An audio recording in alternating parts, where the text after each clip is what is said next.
Vamos a empezar con la Constitución, hablando de la Constitución. ¿Qué cosa dice la Constitución? La Constitución, en el artículo 27, dice que la ley otorga al trabajador adecuada protección contra el despido arbitrario. Ese artículo es importante no solo por lo que dice, sino también por lo que no dice, al menos respecto a un debate que hay hoy en día sobre el tema de la regulación del despido.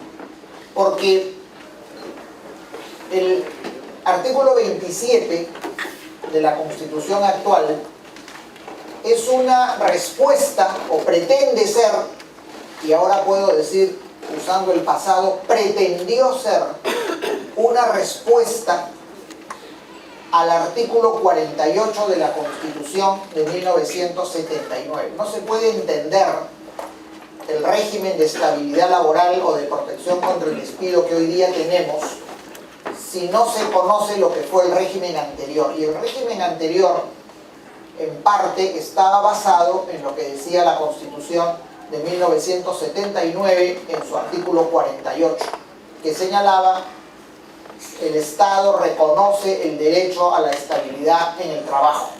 El trabajador solo puede ser despedido por causa justa, señalada en la ley y debidamente demostrada.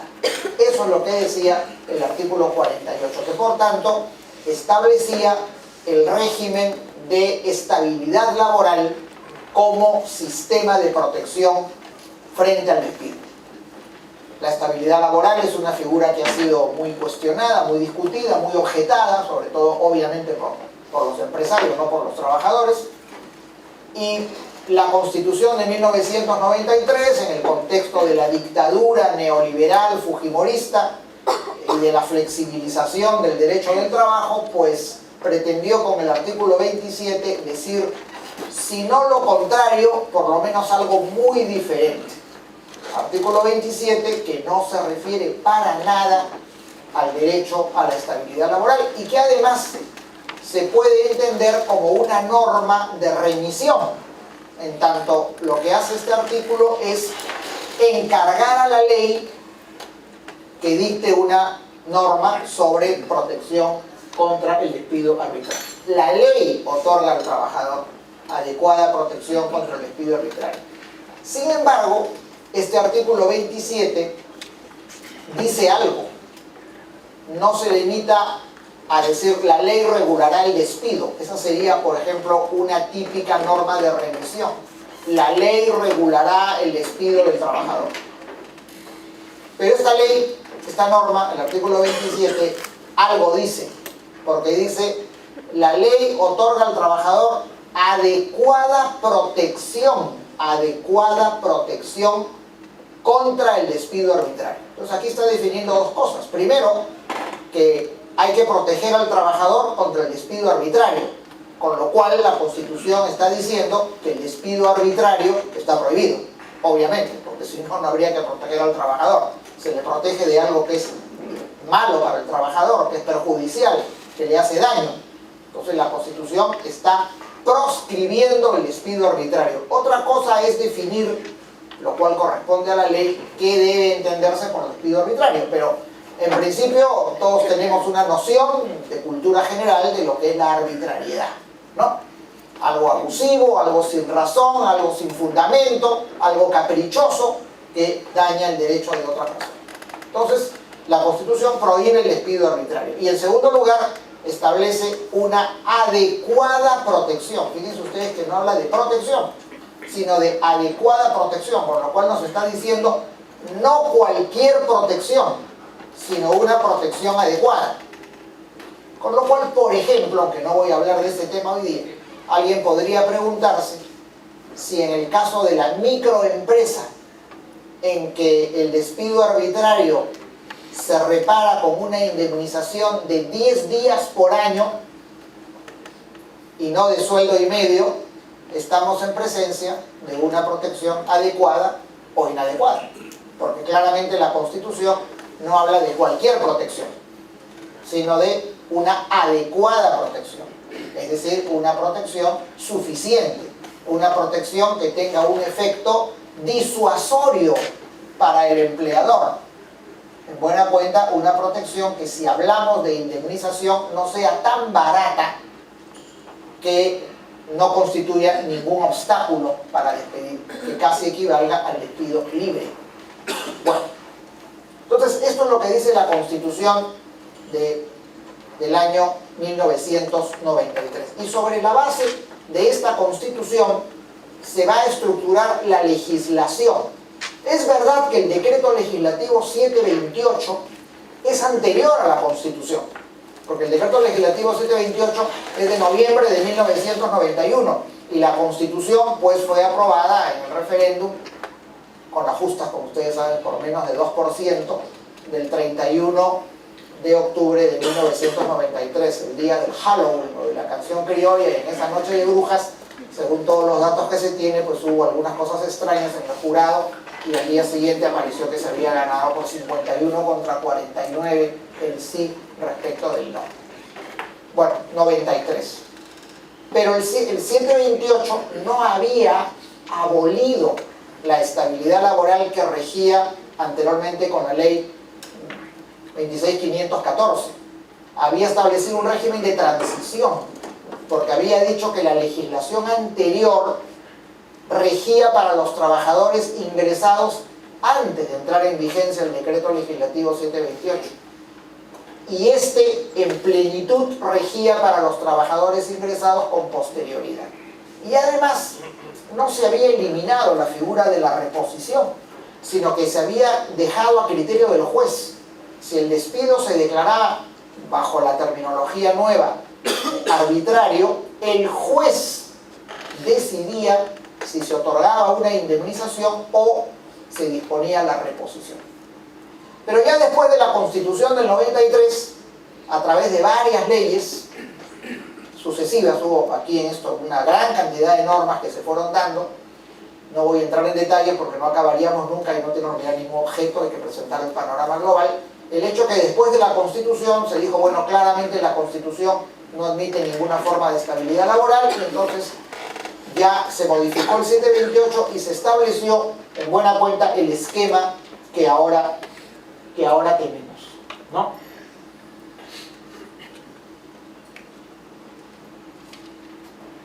Este esquema, ¿no?, establece en el artículo 22 que solo puede despedirse a un trabajador por causa justa señalada en la ley. Eso es lo que dice el decreto legislativo 728. Con lo cual, aquí se está reconociendo dos principios que son muy importantes en el tema del despido. El principio de causalidad y el principio de tipicidad. El principio de causalidad señala que debe existir causa justa para el despido del trabajador. Y el segundo principio, principio de tipicidad, establece que esa causa justa debe estar tipificada en la ley. Porque las dos cosas no son lo mismo. La legislación argentina y uruguaya, por ejemplo, sí reconocen el principio de causalidad, pero no el de tipicidad. La causa justa se determina de acuerdo al criterio jurisprudencial. Debe ser una causa razonable, objetiva, ajena al capricho del empleador, pero no está señalada por la ley. O lo está de una manera muy genérica, de modo que las causas específicas son producto de la elaboración jurisprudencial. Pero no, en el caso peruano, y esto es muy antiguo, esto viene incluso desde el Código de Comercio de 1902, ha habido una tendencia a tipificar las faltas. Y por lo tanto, son dos principios que se complementan. El de causalidad, que exige existencia de causa justa para despedir, y el de tipicidad, que establece que esa causa es la que está señalada en la ley y no ninguna otra. Estas causas justificadas del despido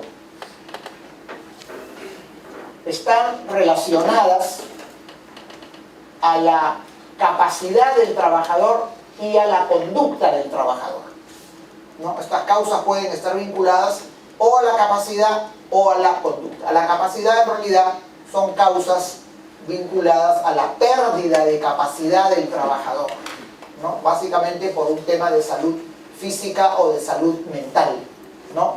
O a la inadecuación del trabajador eventualmente a ciertos cambios tecnológicos, la reducción de su capacidad productiva, etc. Y el segundo grupo de causas, que son las más relevantes, las más importantes, las que en la vida cotidiana generan prácticamente la totalidad de los despidos, o por lo menos se invocan para defender por parte del empleador un despido, es lo que solemos llamar las faltas graves, que son conductas del trabajador contrarias a sus deberes laborales, ¿no? Hay una serie de deberes que el derecho laboral exige al trabajador: el deber de obediencia, el deber de honradez, el deber de buena fe, etcétera, etcétera, el deber de conducta apropiada. Y si el trabajador viola alguno de esos deberes, entonces está incurriendo en faltas graves. Pero nuestra ley, que no enuncia los deberes, porque hay códigos laborales que enuncian los deberes del trabajador, en nuestra legislación no hay enunciado de deberes y obligaciones del trabajador, lo hace de manera negativa, porque al establecer cuáles son las faltas graves, implícitamente está señalando cuáles son las obligaciones del trabajador. Por ejemplo, al ser falta grave desobedecer reiteradamente al empleador, pues obviamente estamos actuando sobre la premisa, sobre el supuesto de que el trabajador tiene que obedecer. De lo contrario, desobedecer no sería falta, ¿no? Y así podemos relacionar cada una de las faltas graves enumeradas por nuestra ley con obligaciones que en la teoría del derecho del trabajo se considera que son las obligaciones básicas del trabajador. Entonces, estas son las causas justificadas que determinan la validez del despido. El despido arbitrario, ese al que se refiere entonces la Constitución, se configura cuando al trabajador se le despide invocando una causa justa y esa causa no es demostrada en un juicio que el trabajador va a iniciar impugnando el despido. Aquí el sistema de despido que nosotros tenemos es lo que se llama el despido directo. El despido directo es un sistema por el cual el empleador tiene la facultad de despedir, es decir, de extinguir el vínculo laboral cuando considera que el trabajador ha cometido una falta grave. La discusión respecto a si la falta grave existió o no, y si consiguientemente el trabajador tiene derecho a una reparación, es una discusión posterior. Previamente el trabajador queda despedido. Eso es el despido directo, que se opone a una figura completamente distinta, que es lo que se llama el despido propuesta. El despido propuesta funciona exactamente al revés. El empleador no puede despedir al trabajador mientras no se haya declarado judicialmente que el trabajador ha cometido una falta grave o ha incurrido en una causa justa. Es decir, mientras que en el despido directo quien demanda judicialmente es el trabajador para que se anule el despido o se le repare mediante una indemnización, en el despido propuesta quien demanda es el empleador, quien solicita al juez que se declare que hay una falta grave. Lógicamente el juez no despide, despide el empleador, pero despide sobre la base de una sentencia que declara probada la existencia de una falta grave. El despido propuesta existe en el mundo, no como un sistema general, porque obviamente es bastante fuerte la protección que se dispensa al trabajador, pero existe, por ejemplo, en países como Chile, Paraguay, Panamá y Colombia respecto de los dirigentes sindicales. No existe en el mundo ningún sistema de despido propuesta general, es decir, válido para todos los trabajadores. Existe para ciertos grupos de trabajadores y básicamente como mecanismo de protección de los dirigentes sindicales. De modo que tratándose de un dirigente sindical no hay despido directo, sino que primeramente hay que acudir al juez antes de disponer la extinción del vínculo laboral. Este es, por ejemplo, un tema que en el proyecto de la Ley General de Trabajo hemos propuesto respecto a los dirigentes sindicales, ¿no? El despido propuesto. Bueno, entonces, en el sistema del despido directo, el trabajador tiene que accionar. La carga de la prueba, como ustedes bien saben, está en manos del empleador. El empleador es el que tiene que demostrar la existencia de la falta grave, y de no demostrarse, se configura la calificación del despido como despido arbitrario. El juez califica el despido como arbitrario y, según la ley, en ese caso ordena el pago de una indemnización. No se paga, no hay reposición. Por eso es que el sistema peruano pasó de un sistema de estabilidad laboral llamada absoluta, porque en caso de declararse el despido, con la terminología de antes, injustificado, si el trabajador quería la reposición, se le daba la reposición. Eso se hacía en ejecución de sentencia. O sea, el trabajador no tenía que demandar al inicio indemnización o reposición. El trabajador demandaba la calificación. Declare usted, señor juez, que mi despido es injustificado. Declarado esto por el juez, en ejecución de sentencia, el trabajador elegía entre reposición o indemnización. De modo que era una decisión del trabajador. Pero hoy en día, con la ley, ya esa opción no existe. Es una decisión del juez que tiene una sola posibilidad, que es ordenar el pago de una indemnización, que, como todos ustedes saben, es una indemnización de un sueldo y medio por año, con un tope de 12 remuneraciones mensuales, lo que significa que en realidad se están protegiendo o reparando o indemnizando solamente 8 años. Con 8 años se llega a 12 sueldos. Si el trabajador tiene 10, 12, 14 o 20 años, todos sus años adicionales a los 8 primeros no son indemnizados. Este es un tema que también en el proyecto de la Ley General de Trabajo se ha modificado. No aboliendo el tope, pero sí poniendo un tope más alto. Es decir, no más alto en cuanto al número de sueldos, poniendo un número fijo, sino comprendiendo un mayor número de años, que prácticamente llega a 16. Por lo cual mejora la indemnización. No llega a ser enteramente justa, pero es bastante mejor que la actual, que a partir de los 8 años ya es regresiva, o sea, ya no compensa los años adicionales. Estamos, por lo tanto, frente a lo que se llama en derecho en general tutela resarcitoria. La tutela frente al despido arbitrario es una tutela resarcitoria. Se va a resarcir al trabajador de los daños y perjuicios que ha sufrido por el despido. Por eso una tutela económica, es una reparación económica de naturaleza indemnizatoria. Este es ahora el régimen general, y esto es lo que también en la doctrina se conoce como estabilidad laboral relativa. Es relativa porque hay una indemnización.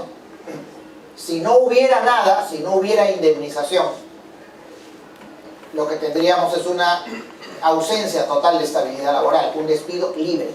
Ahora el despido es más o menos libre, pero al ser indemnizado, la indemnización puede operar como un límite al empleador si el monto a pagar es alto en función de, sobre todo, las remuneraciones del trabajador. Este es el régimen general. Pero la ley, y aquí entramos a un tema bien importante para entender la jurisprudencia del Tribunal Constitucional, la ley, el decreto legislativo 728, ha creado otra figura de despido, que es el despido nulo, el llamado despido nulo.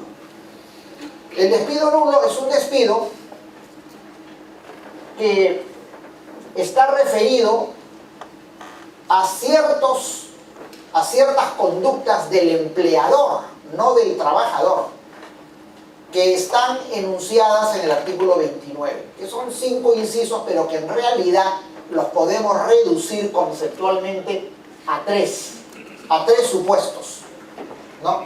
La violación de la libertad sindical, o sea, conductas del empleador contrarias a la libertad sindical, despedir al trabajador porque se afilia a un sindicato o porque expresa una opinión en nombre del sindicato, o porque es dirigente sindical.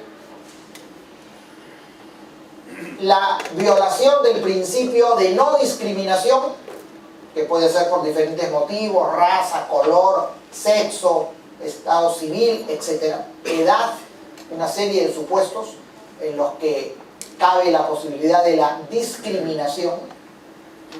Y en tercer lugar, la tutela judicial efectiva, porque se viola este derecho constitucional cuando se sanciona al trabajador o se le despide por haber iniciado o planteado un reclamo contra el empleador. Entonces, si un despido está basado en hechos lesivos a la libertad sindical, o en medidas discriminatorias, o en represalias por reclamos del trabajador, ese despido se declara nulo. Y si el despido es nulo, la ley establece que la reparación es la reposición. Estamos en presencia de lo que se llama una tutela restitutoria, puesto que la tutela restitutoria consiste en restablecer, en restituir el derecho del trabajador, no en resarcirlo con una suma de dinero, sino en restituir al trabajador en la posición jurídica en la que se encontraba al momento de sufrir el agravio. Lo que quiere decir varias cosas. En primer lugar, nuestra ley no ha eliminado por completo la reposición, que era propia del régimen de estabilidad laboral absoluta anterior.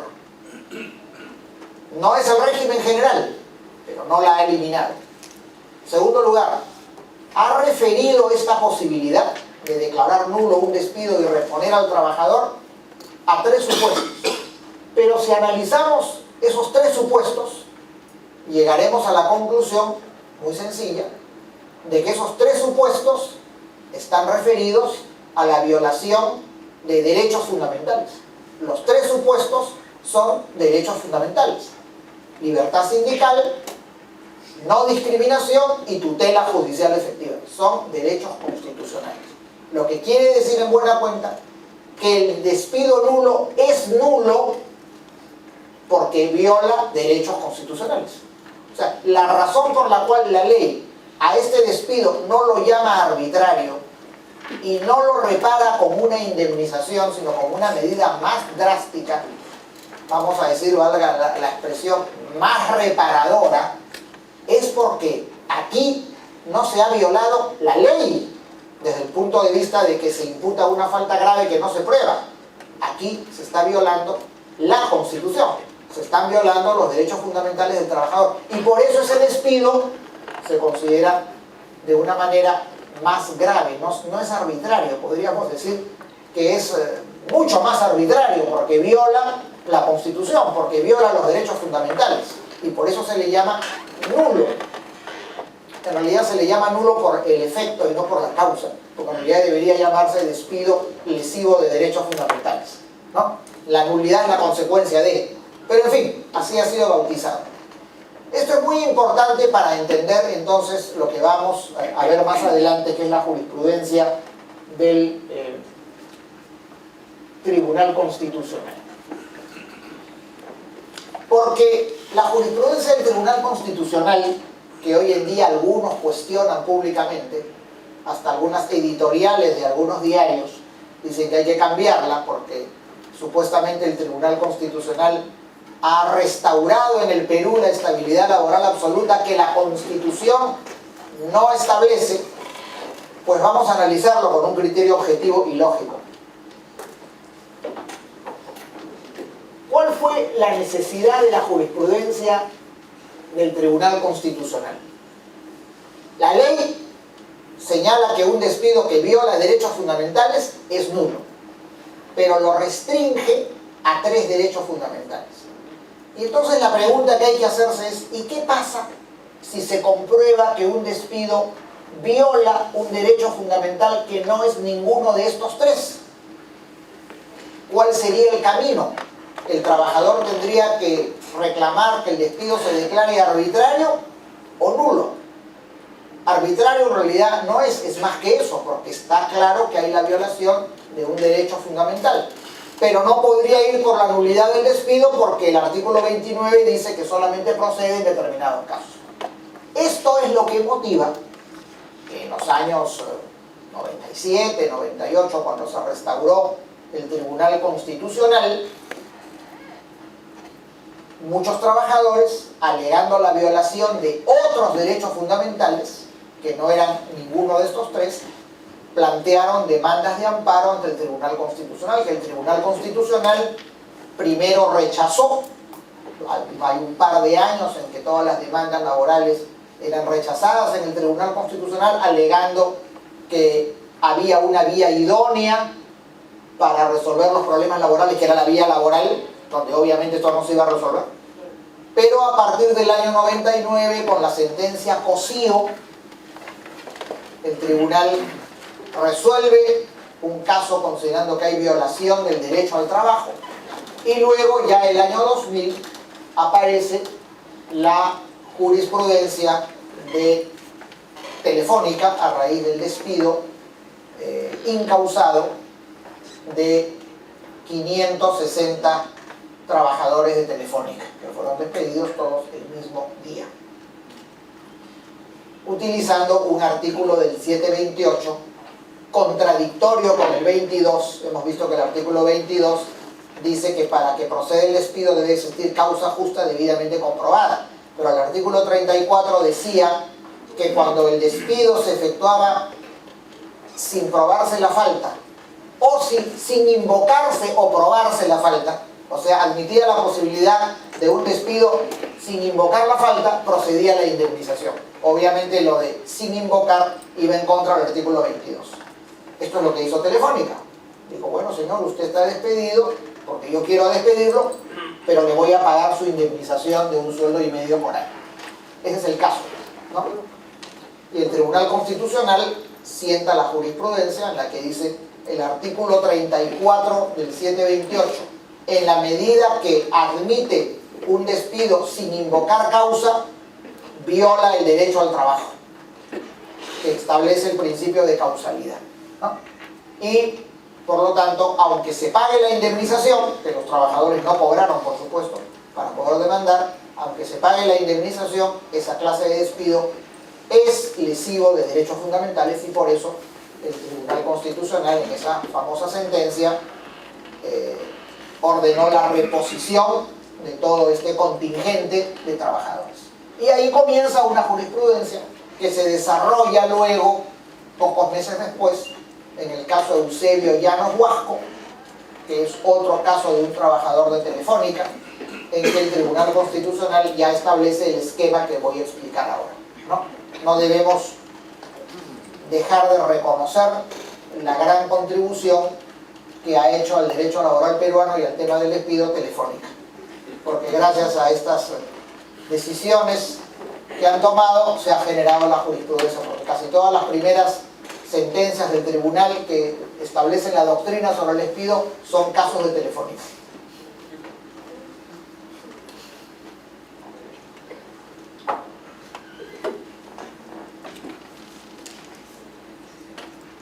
Hay una discusión sobre el amparo y la vía laboral, ¿no? Hay toda una discusión que se acentúa cuando el Código Procesal Constitucional dice que no procede acudir al amparo cuando hay vías igualmente idóneas, otras vías igualmente satisfactorias, dice exactamente el Código Procesal Constitucional, ¿no?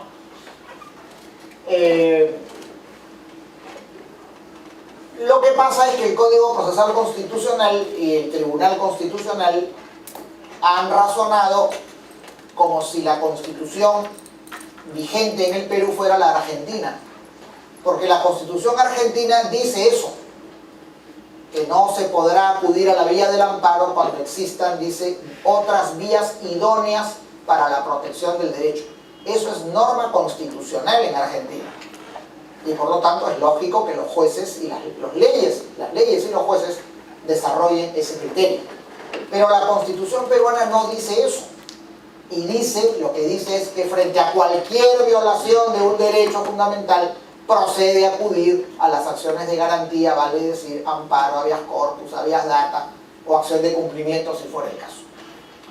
Entonces la Constitución peruana no habla de vía idónea alternativa y por eso la ley de habeas corpus y amparo que inicialmente tuvimos antes del Código Procesal Constitucional establecía otra noción, no la de las vías paralelas, sino de las vías opcionales.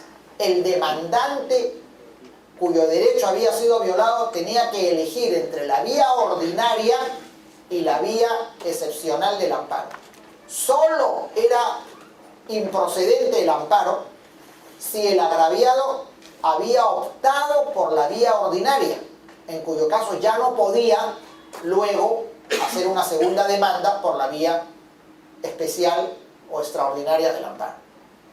Pero sí tenía la posibilidad de optar. Eso se ha cambiado con el Código Procesal Constitucional con un argumento discutible que yo creo que es inconstitucional y lo he sostenido y lo sostendré. Pero el Tribunal Constitucional no lo ha interpretado así, ha avalado lo que dice el Código Procesal Constitucional en la sentencia Bailón, lo ha dicho,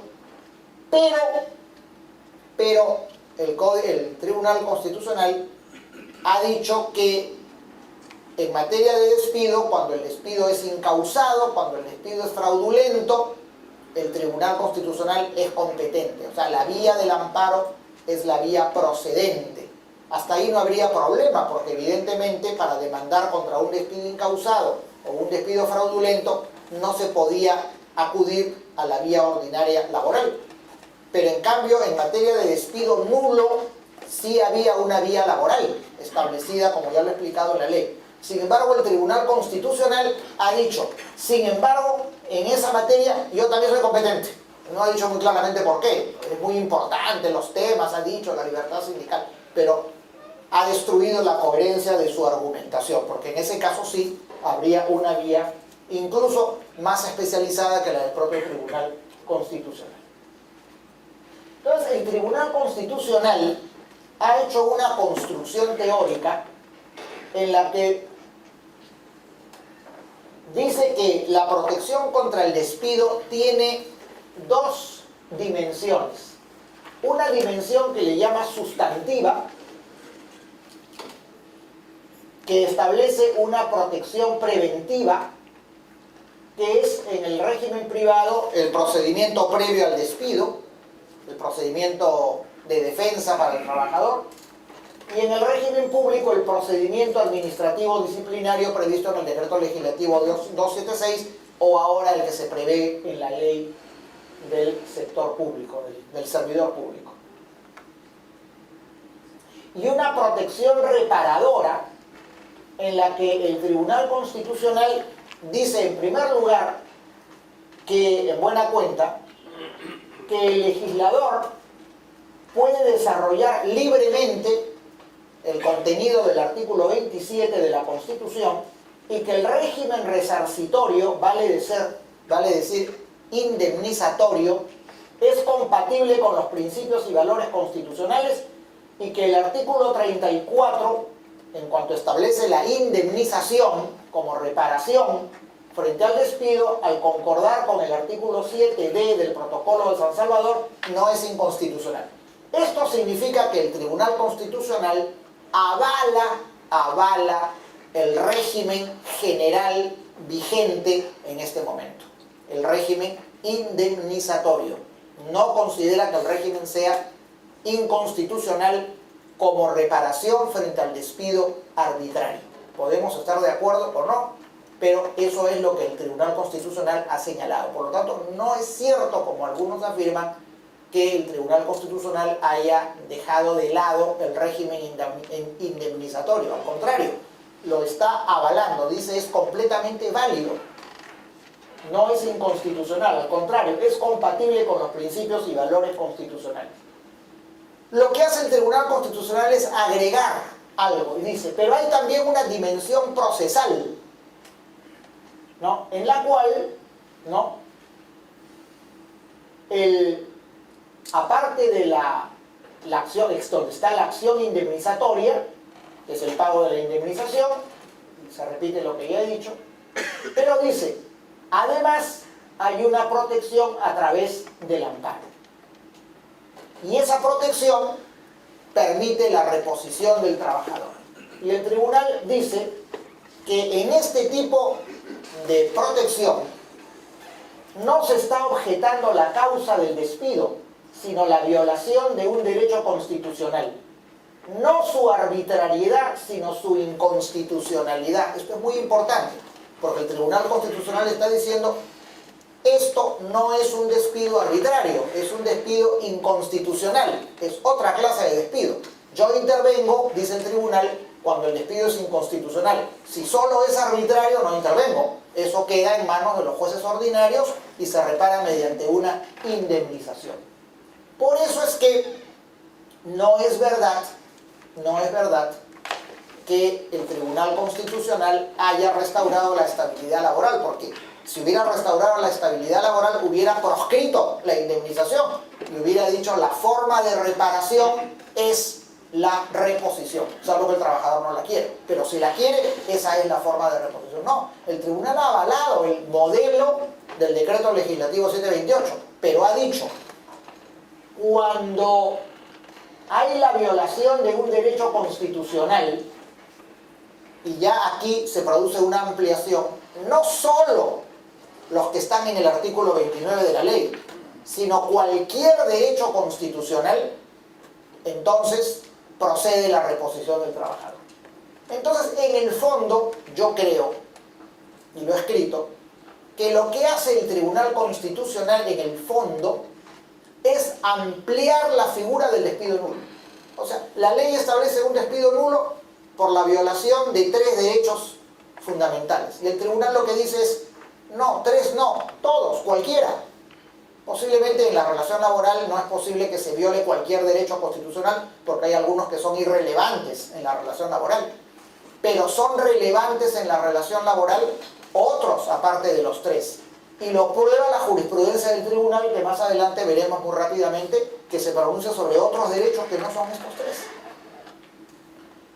Y en esto el Tribunal Constitucional, por ejemplo, coincide con la ley española. Y menciono la ley española porque la ley española es la que se ha tomado como modelo al elaborar el 728. Se tomó como modelo para configurar los contratos sujetos a modalidad, exagerándola, por supuesto, porque la ley española no contemplaba tantos. Y en segundo lugar, para establecer los mecanismos del despido, porque la ley española también tiene despido improcedente, que es el arbitrario, y despido nulo. Pero ¿qué cosa es el despido nulo en la ley española? Solo está referido a violación de la libertad sindical y no discriminación o violación de la tutela. No, la ley española dice que el despido nulo se declara así todo despido que viola cualquier derecho fundamental. O sea, cualquiera, todos. Aquí se tomó un modelo mutilado, amputado, y se redujo a ciertos derechos que son importantes en la relación laboral, pero que no son los únicos. Y entonces, ¿por qué es importante esta jurisprudencia del Tribunal Constitucional que algunos critican y dicen se ha restaurado la estabilidad laboral? No. El Tribunal Constitucional llega a estas conclusiones por un criterio que hoy día predomina en el derecho constitucional. Y este análisis es de derecho constitucional, no es de derecho laboral. Y es que se considera que no hay ningún sector del ordenamiento jurídico que está libre o exento del control de constitucionalidad. La Constitución se aplica como norma en todos los sectores del ordenamiento, público y privado. Y esto se relaciona con la doctrina de la eficacia horizontal de los derechos fundamentales, la llamada eficacia entre privados.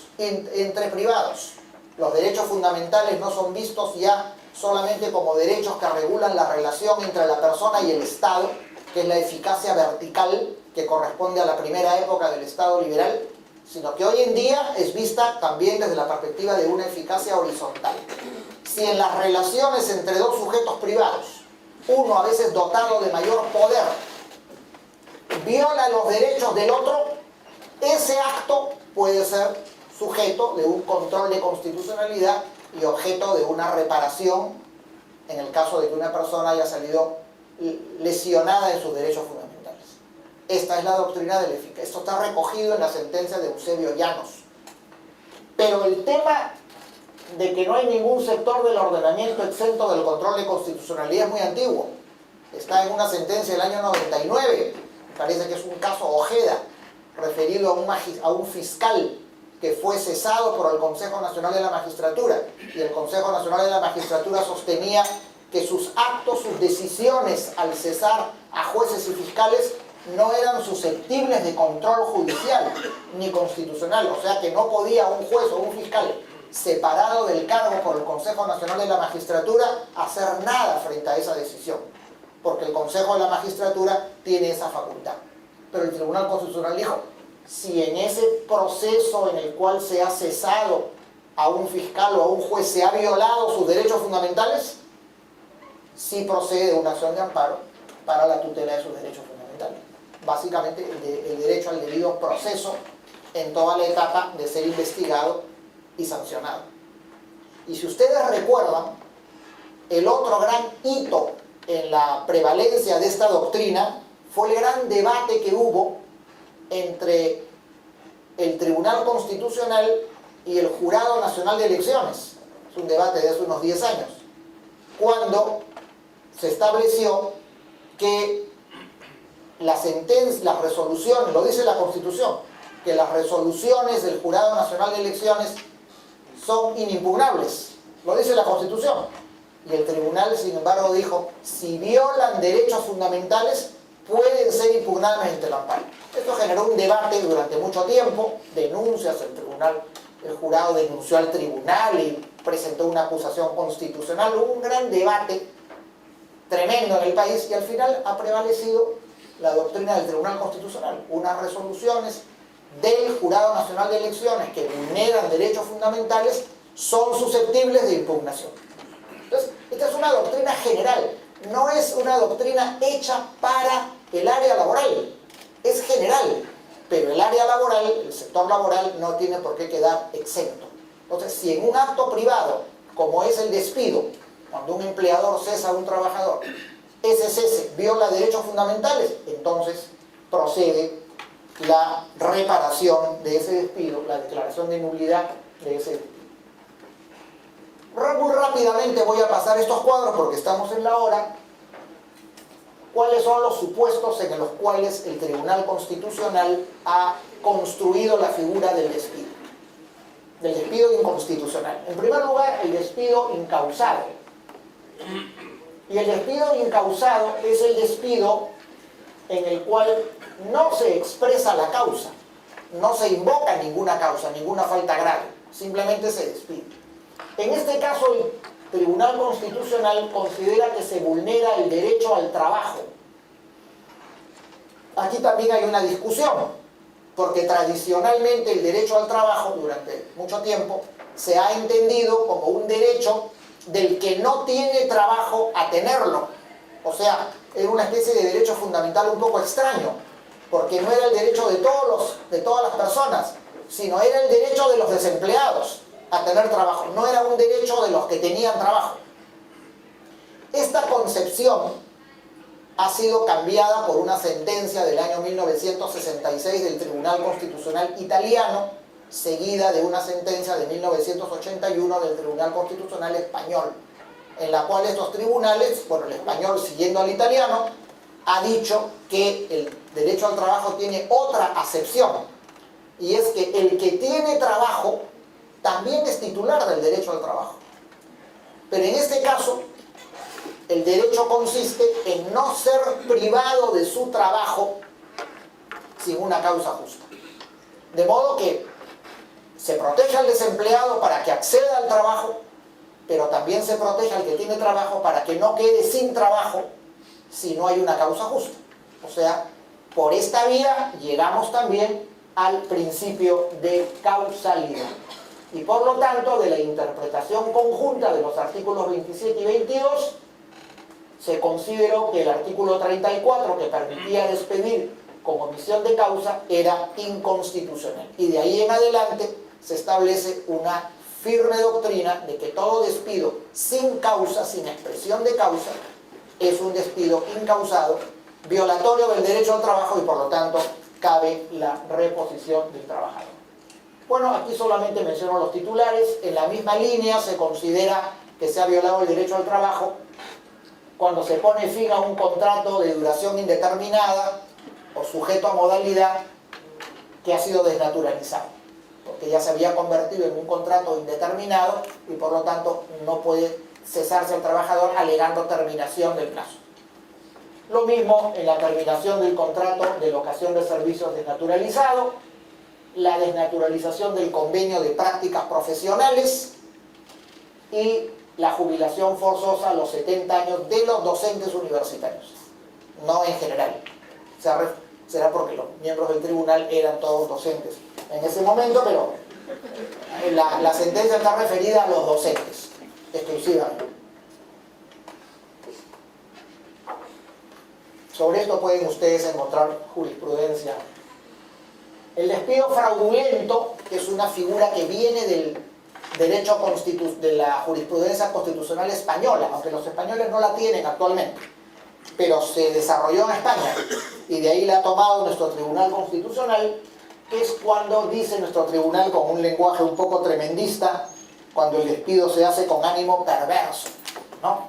Hay una perversión en el despido, que es cuando se imputa hechos inexistentes, falsos o imaginarios, se viola el principio de tipicidad, alegando una falta no prevista legalmente, se extingue la relación laboral con vicio de la voluntad, por ejemplo, obligando a un trabajador a que firme una carta de renuncia bajo una presión o bajo una amenaza. Hay una sentencia también de un caso de Telefónica en la que se probó que a una trabajadora se le había obligado, ¿no?, a firmar. Y finalmente, si se vulnera el principio de inmediatez. Y luego el despido nulo, que es el mismo de la ley. Por eso le digo, aquí el tribunal aplica la ley tal cual, pero se considera competente, ¿no? Que son los mismos supuestos.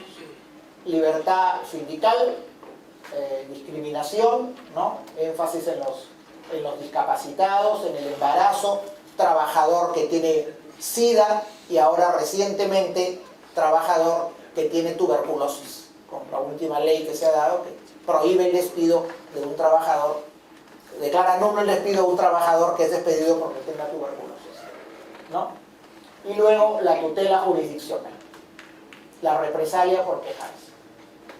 Pero, y esto es lo interesante, hay otros casos en los que no podemos hablar de despido incausado ni despido fraudulento, en que el tribunal ha anulado un despido y ha declarado procedente la demanda por violación de otros derechos constitucionales. Porque incausado y fraudulento, en realidad los dos son violaciones del derecho al trabajo. Nulo son 3 casos, tendríamos 3 y 1, 4. Pero el tribunal luego ha dicho, en diferentes sentencias, que hay otros derechos.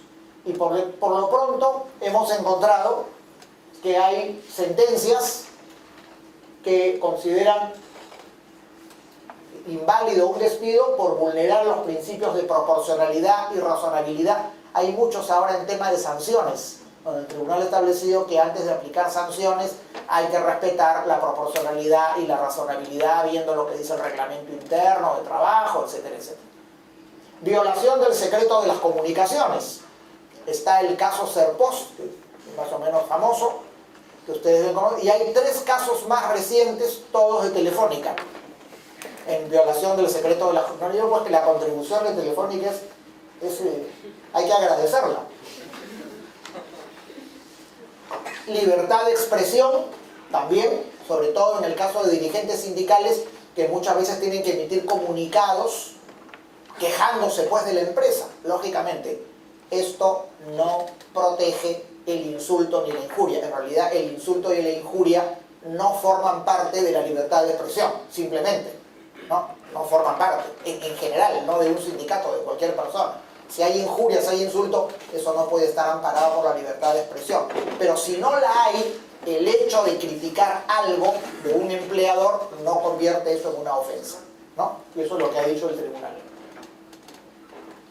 Violación del debido proceso y derecho de defensa en casos en que el despido del trabajador es sin darle al trabajador la posibilidad de ejercer su defensa.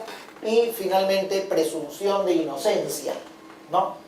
En aquellos casos en que no es posible diferenciar la falta grave del delito, porque si a un trabajador, como hay una jurisprudencia, se le despidió por haber robado unas bolsas de azúcar, se dice, es independiente la falta grave del delito. Sí, pues, pero aquí el hecho es el mismo. Después se demostró judicialmente que el trabajador no había robado las bolsas de azúcar, sino que había otra persona que las había robado. El trabajador era absolutamente inocente. No se podía justificar ni el delito ni la falta. Y entonces el tribunal amparó en este caso la demanda del trabajador. Finalmente, ¿no? La reposición es la medida reparadora como corresponde. Y aquí también hay algunas personas que he escuchado decir últimamente, pero la Constitución no prevé la reposición. No habla de la reposición, tampoco la del 79 hablaba de la reposición. Es muy raro que una Constitución llegue a ese nivel de decir cuándo procede una indemnización o cuándo una reposición. Pero el tema es que si se va por la vía del amparo, en la vía del amparo, la única medida reparadora es la reposición. Está en el artículo 1 del Código Procesal Constitucional. El amparo tiene por finalidad restituir los derechos violados. Y además es la doctrina que prevalece en materia de derechos humanos. Está, por ejemplo, la jurisprudencia de la Corte Interamericana. No se reparan los derechos fundamentales violados con indemnizaciones. Se reparan con la restitución del derecho. Las indemnizaciones proceden cuando no es posible la reparación del derecho, por ejemplo, en caso de desaparición forzada de una persona o muerte, o como una medida complementaria. La Corte Interamericana a veces en caso de torturas, por ejemplo, ordena el pago de una indemnización adicional.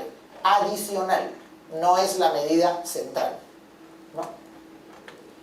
Ya no voy a entrar al tema del pago de vengados porque tendría que argumentar aquí muchas cosas, pero el trabajador gana su reposición, pero no le dan sus devengados. Tiene que irse a hacer alguna otra cosa para ver si le pagan los devengados. Y ahora, según criterios de la Corte Suprema, ya tampoco procede el pago de vengados si tú has sido repuesto por una reposición, sino daños y perjuicios, una demanda de indemnización. Pero el Pleno Jurisdiccional Supremo de mayo del 2012 ahora ha ampliado la figura, amparándose en la ley, en la nueva ley procesal, y ha dicho que la impugnación del despido incausado y fraudulento procede en la vía ordinaria, con lo cual ya no sería necesario hoy en día interponer una acción de amparo.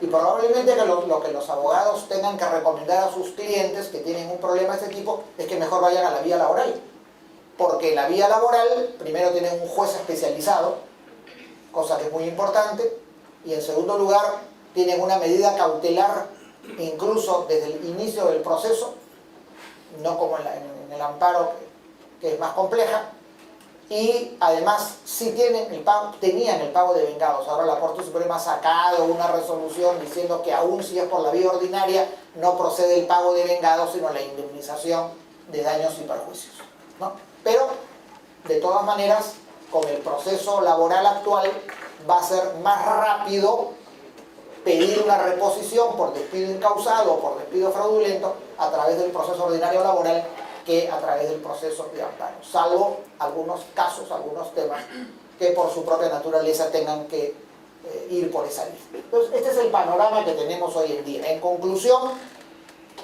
toda esta jurisprudencia del Tribunal Constitucional es una jurisprudencia coherente con la Constitución, coherente con el principio del Estado constitucional, que pretende una protección horizontal y no solo vertical de los derechos fundamentales, una protección en todos los sectores del ordenamiento. El Perú no ha vuelto a un régimen de estabilidad laboral absoluta, que para algunos, como para mí, debería ser el régimen. Yo sí he creído siempre en eso, pero no lo es. El Tribunal Constitucional no ha regresado a eso.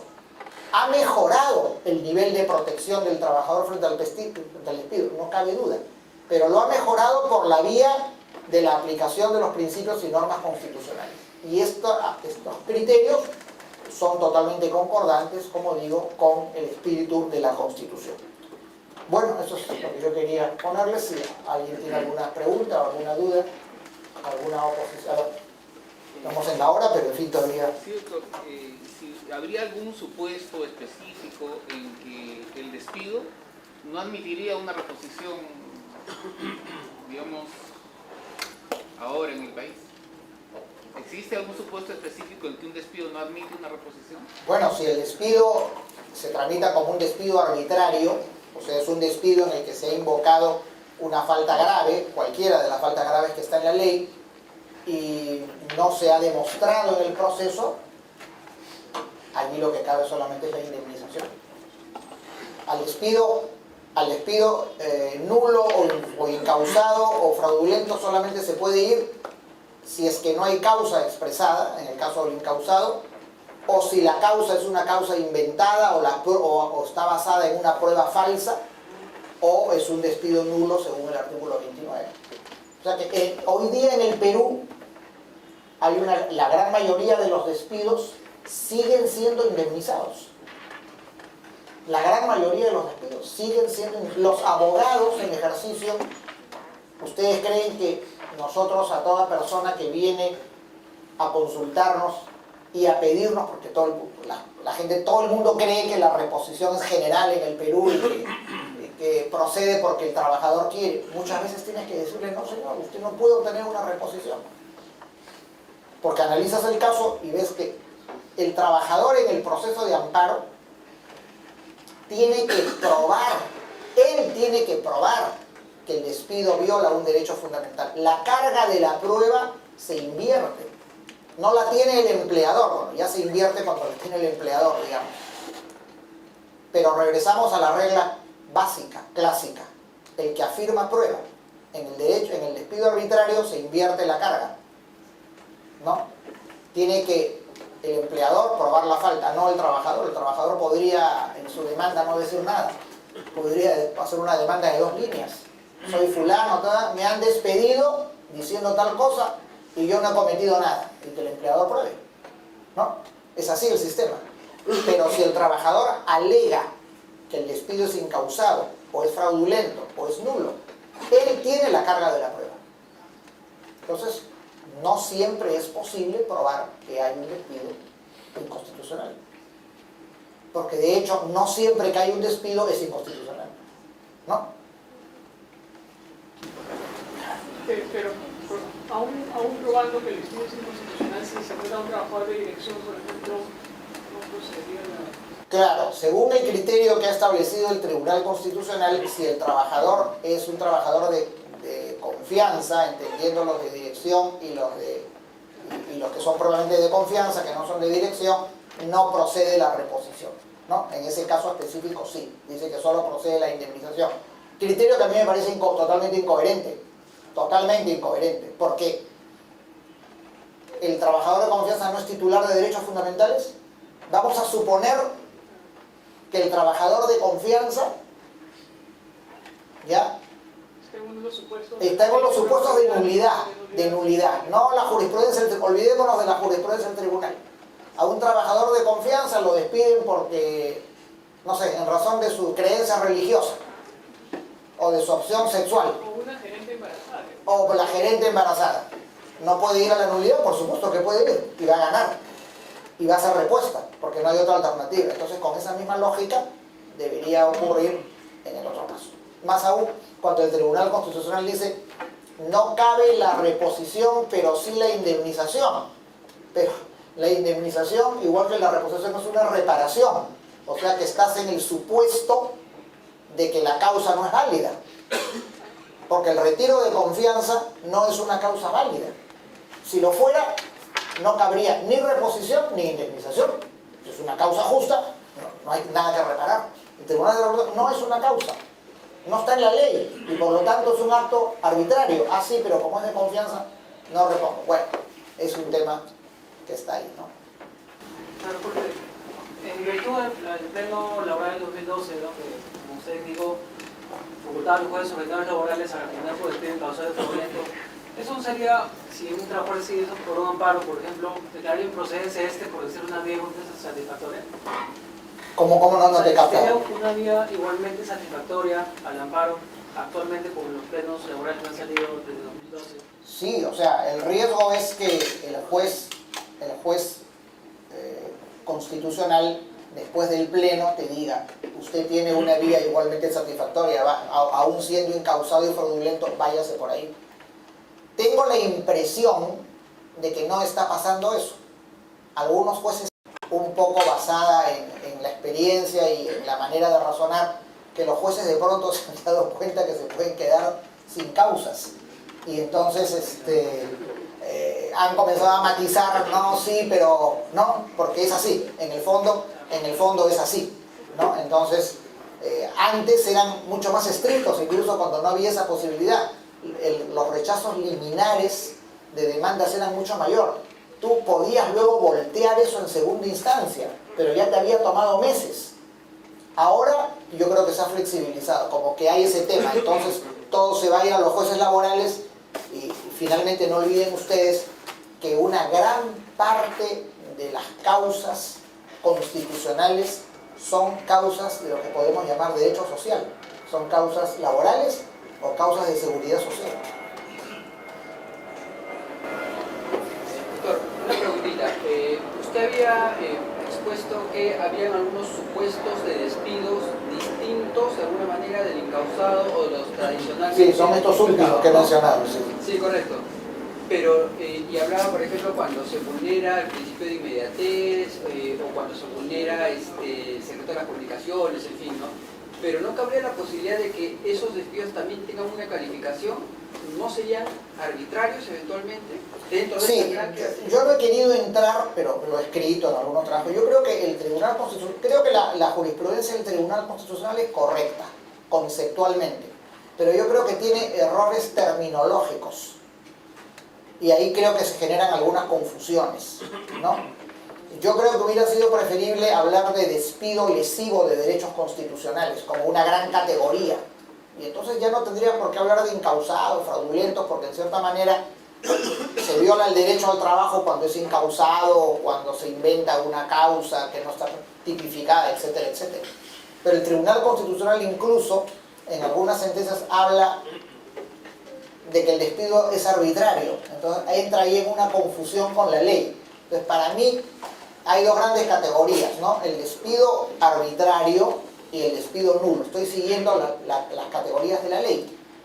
Y yo por eso digo, para mí la jurisprudencia del Tribunal Constitucional lo que ha hecho es extender la figura del despido nulo. Es una especie de despido nulo ampliado.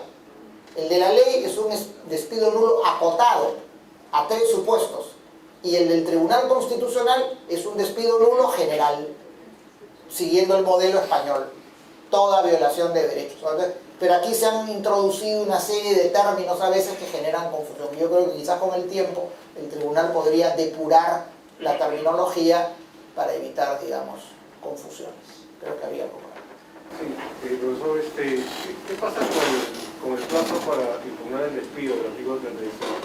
¿Sigue siendo un plazo, el plazo de 30 días, sigue siendo un plazo razonable, por ejemplo, en aquellos despidos producidos en los sistemas de descentralización productiva, en los que, por ejemplo, hay intermediación o tercerización laboral fraudulenta declarada por el Ministerio de Trabajo, y hay lo que se llama esta figura del empleador difuso, la dificultad de identificar al empleador real, ¿no? Y el trabajador tiene que acopiar una doble carga probatoria para demostrar no solamente el vínculo, sino además la prestación, ¿no? Pues en esos casos el plazo de 30 días sigue siendo un plazo razonable. Bueno, ya de hecho el plazo ahora se amplió algo porque con la jurisprudencia que estableció que el plazo es en buena cuenta de días hábiles, ya ha tenido una cierta extensión. Yo no recuerdo, porque no tengo aquí el texto, me parece que en el proyecto de la Ley General de Trabajo, que es el que yo uso como referencia, porque presidí esa comisión y ahí están expuestas muchas de las ideas que... Me parece que lo hemos ampliado en la ley a 60 días. Me parece, porque sí creo que el plazo es demasiado corto, o sea, debe ser breve, porque tampoco creo que pueda haber la posibilidad de que un trabajador pues impugna el despido años después, ¿no? Debe ser breve, pero efectivamente debe dar la posibilidad de que la persona pueda, parece mentira, pero a mí me pasa a veces con los trabajadores, a veces cuando son despedidos, sufren como una especie de shock y no reaccionan varios días. Mientras que consultan a quién puedo preguntarle y por fin se deciden a ir a un abogado, de repente están en el día 27, 28, quedan 2 o 3 días, de repente no se puede en 2 o 3 días hacer una demanda bien hecha, no se tienen las pruebas, bueno, que pruebas no hay que ofrecer, pero en la práctica uno cuando demanda trata de ofrecer siempre medios probatorios, ¿no? Entonces, sí, yo creo que es razonable pensar en que los plazos... Yo en general soy enemigo de los plazos muy cortos. Por ejemplo, yo creo que, aunque esto beneficiaría a los empleadores, pero me parece justo. Ahora, claro, con la nueva ley es diferente, porque con la audiencia de conciliación y todo, tienes más tiempo para redactar la contestación de la demanda, pero esos plazos tan breves que se dan a veces para contestar la demanda o para apelar en el mismo proceso de amparo, en el mismo proceso laboral, hacen que muchas veces las apelaciones pues se hagan a la carrera, mal hechas, lo cual no tiene lógica, porque ¿por qué tienes que fundamentar una apelación que se la vas a presentar al juez que no la va a resolver? Y lo único que tiene el juez que analizar es si está dentro del plazo. No tiene que hacer ninguna otra cosa y elevarla. En realidad quien la va a leer dentro de algunos meses es la sala que va a resolver. En un procedimiento que hubo hacía años, en la vía laboral, en el foro privativo laboral, la apelación era solamente el acto formal de apelar. O sea, tú podías hacer un recurso de apelación en una línea. Señor juez, no estoy de acuerdo con la sentencia, apelo. El juez chequeaba que estaba dentro del plazo, lo elevaba. Y cuando entraba a sala el expediente, la sala decía, expresen agravios las partes. En ese momento, tú fundamentabas ante la sala que iba a resolver. Me parece mucho más lógico y da más tiempo a las partes para que analicen y hagan cosas mejor hechas, ¿no? Bueno, la última pregunta, porque estamos ya en hora. Profesor, para lo que hemos leído el artículo del profesor Ferro, y va en esa línea de justamente preservar la parte de lo que avanzaba el Tribunal Constitucional de manera coherente. ¿Cómo podría, en todo caso, si nos pudiera decir un escenario en que cambie esto? Porque tenemos claro, la naturaleza jurídica es una acción amparo y restitutoria. Cualquier reforma pasaría no solo de cambiar el Código Procesal Constitucional, incluso también la necesidad de la Constitución como sea. Claro, en esta misma, bueno, en la sala de abajo donde han estado ustedes, tuvimos aquí hace un mes un debate entre el doctor Ferro y yo sobre este tema, que en realidad es la reproducción del debate que tuvimos en el Congreso Nacional de Derecho del Trabajo, donde fuimos ponentes ambos, y fue un debate mucho más largo, porque tenía más tiempo, sobre este tema, y que está publicado en el libro del Congreso. Ahí están las dos ponencias. Lógicamente es un debate muy largo, no lo voy a reproducir, y en realidad el doctor Ferro sostiene una tesis que antes que él la sostuvo el doctor Pasco, ¿no? Con quien hemos, muy querido amigo, pero con el que teníamos esta discrepancia. Y lo que yo creo, y lo digo en 2 palabras, es que ellos no hacen un análisis constitucional del tema, sino un análisis desde una perspectiva de derecho laboral. Y esto no se puede resolver sino bajo un análisis de tipo constitucional, que creo que es el que yo estoy haciendo en este caso, en gran parte, porque como ustedes saben, yo hago derecho laboral, pero soy hace 30 años profesor de derecho constitucional. Entonces he podido integrar estas categorías. Creo que en ese sentido que la perspectiva del tribunal es correcta. Ahora, ¿qué pueda pasar? No sé, yo creo que finalmente no va a pasar mucho, ¿no? Yo creo que es difícil que esa jurisprudencia cambie, creo. Hay sectores que están públicamente pidiendo que cambie, pero no porque lo pidan, un tribunal serio va a cambiar. Se supone que el Tribunal Constitucional lo único que tiene que analizar son las cuestiones constitucionales, no otro tipo de cuestiones. Bueno, vamos a terminar aquí.